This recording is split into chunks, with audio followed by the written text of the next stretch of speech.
এটি ঢাকা চট্টগ্রাম মহাসড়কের highway road Feni অঞ্চলে। রাস্তা প্রচন্ড পানি এবং মানুষজন এভাবেই দৌড়ে ধরে রাস্তা পার হচ্ছে।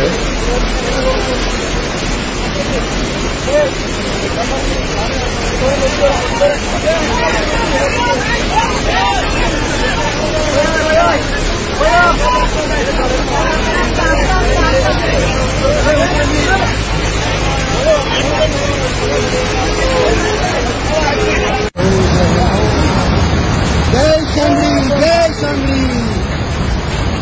जय शंभू।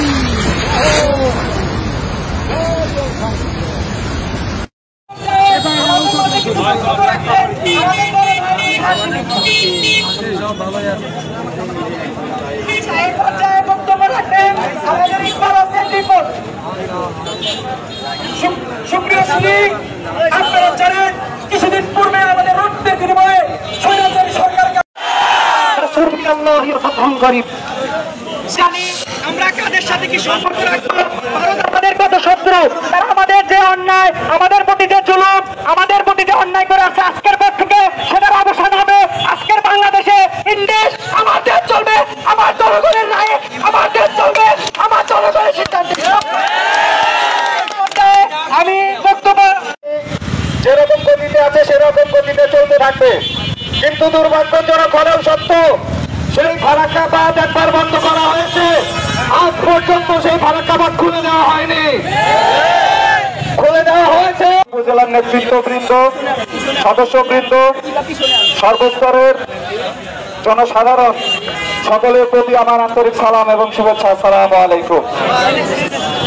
প্রিয় বেলকুচিবাসী, আমি আপনাদের ভাই, আমি আপনাদের সামনে একটা কথা উচ্চারণ করতে চাই। বেলকুচি উপজেলা বাংলাদেশের মধ্যে অন্যতম একটি ঐতিহ্যবাহী কালচারাল দিক থেকে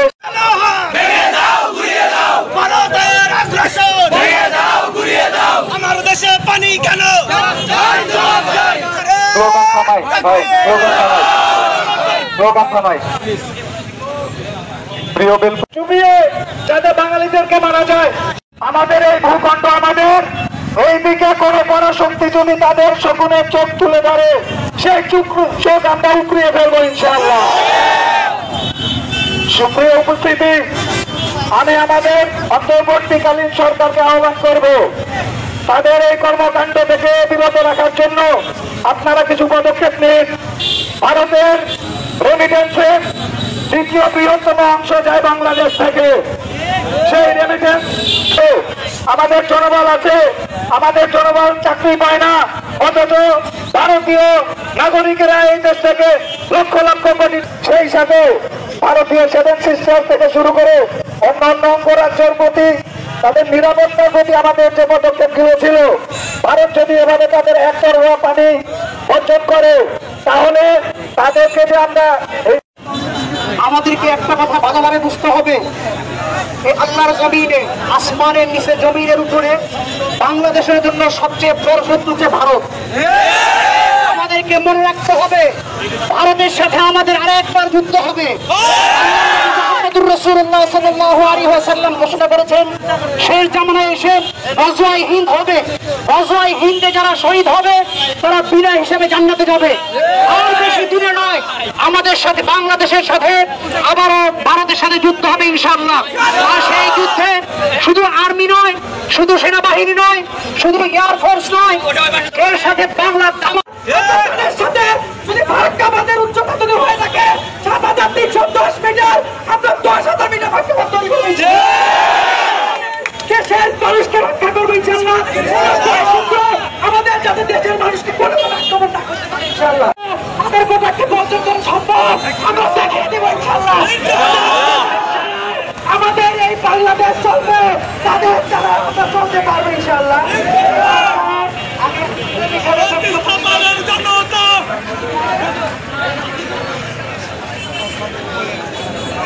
আচ্ছা, এই পর্যায়ে আমাদের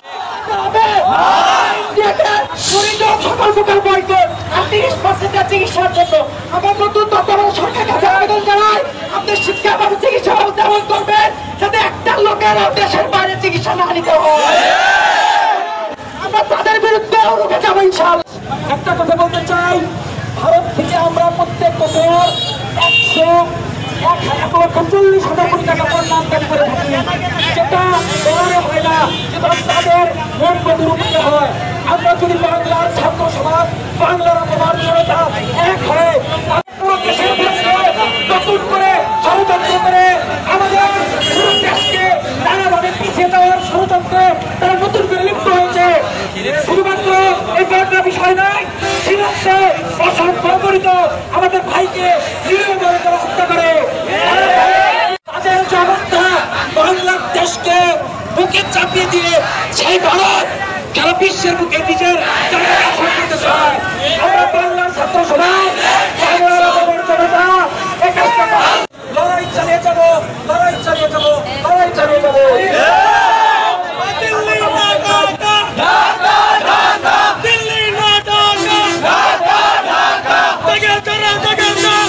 জুড়ে ফেনী, চট্টগ্রাম, নোয়াখালী, কুমিল্লা এরকম 8টি জেলাতে পানিতে ভরপুর হয়ে গেছে, সেই এলাকাগুলো প্লাবিত হয়ে গেছে।